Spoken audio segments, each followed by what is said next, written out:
साठी देशच होता त्यांचा प्राण, स्वतंत्र केली भारत माता ते गांधीजी फारच मान. सर्वांना माझा नमस्कार. माझे नाव सृष्टी कलाम पाटील आहे. मी इयत्ता 3रीत शिकते. आज आपण महात्मा गांधी जयंती साजरी करीत आहोत. महात्मा गांधींचा जन्म 2 ऑक्टोबर 1869 रोजी गुजरातमधील पोरबंदर या गावी झाला.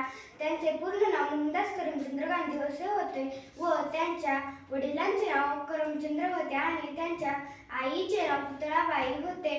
त्यांना आपण प्रेमाने बापू किंवा राष्ट्रपिता म्हणतो. जाता जाता एवढंच बोलीन की नमन स्वीकारी आमचे बापू तुम्ही महात्मा, नमन स्वीकारी आमचे बापू तुम्ही महात्मा.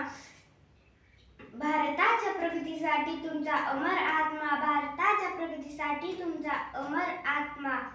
शांतीदूत तुम्ही देशाचे, शांततेची केली कामना, शांतीदूत तुम्ही देशाचे, शांततेची केली कामना. खेड्यांकडे चला हा मूल मात्र स्वच्छतेचा दिला संदेश, खेड्यांकडे चला हा मूल मात्र स्वच्छतेचा दिला संदेश.